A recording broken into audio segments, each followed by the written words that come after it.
on a pitch-black night, as flames flicker and cast shifting shadows across our faces. I will tell you an ancient and terrifying story, a story that may make you question everything you think you know. You might dismiss it as legend, but a shocking discovery in the early 20th century suggests that every word could be true.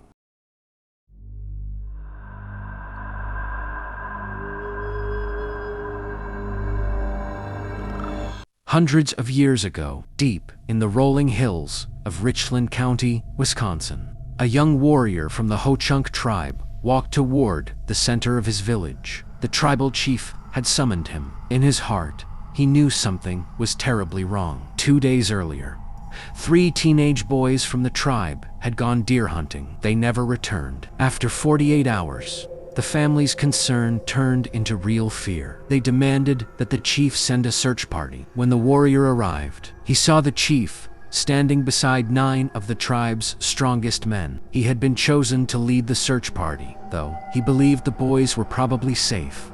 He accepted the mission out of respect. The group set out with the warrior's tracking skills.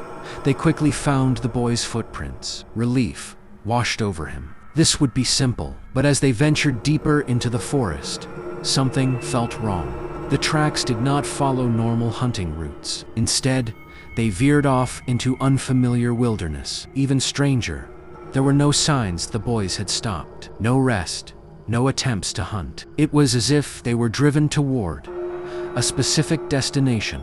After hours of walking, the search party reached the edge of a steep valley none of them had seen before. They had entered completely unknown territory. At the bottom of the valley, the trees parted to reveal a dark cave entrance. The boys' footprints led straight inside. There were no tracks leading back out. The group approached cautiously, but the darkness inside was impenetrable. It was clear the boys were trapped within. The warrior sent 2 men inside to investigate.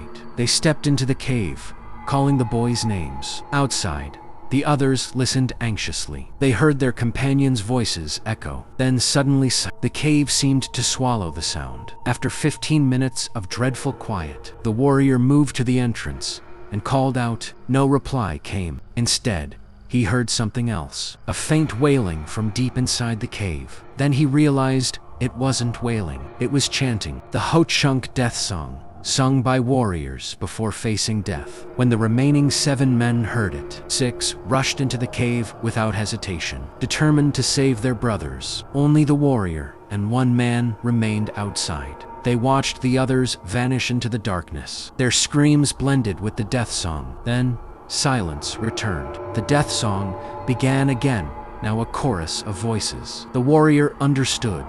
If he entered, no one would live to tell the story. Against every instinct of honor and bravery, he turned and ran back to the village with the last remaining man. They arrived, shaken and terrified. At dawn, the chief returned with 100 warriors. His plan was simple. They would enter as one line, holding hands so no one could disappear. They stepped into the cave, an unbroken chain of men facing the unknown. The tunnel curved, and they were swallowed by complete darkness.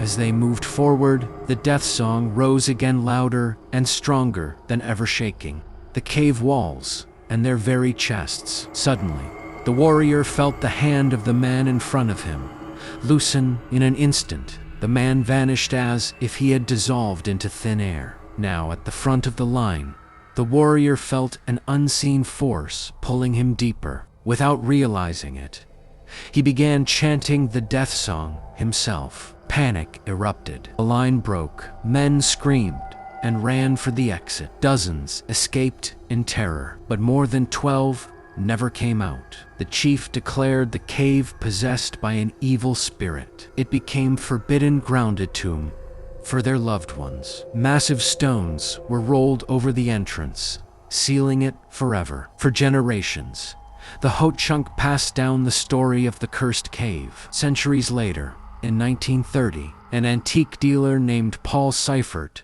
was exploring the same hills. He stumbled upon a remote valley and noticed a pile of rocks that looked man-made. After clearing the stones, he uncovered a cave entrance. Driven by curiosity, he returned later with a lantern and stepped inside. He crawled through narrow passages until he reached a vast cathedral-like chamber. In the light of his lantern, he saw something that froze his blood. Organized rows of human skeletons. All the skeletons were kneeling facing one direction. Paul raised his lantern to see what they were bowing to. There, carved from stone, stood a massive throne. It was empty. Paul fled the cave and later told his story to a local newspaper. But two terrifying questions remain. What happened to all those people? And who or what once sat upon that throne?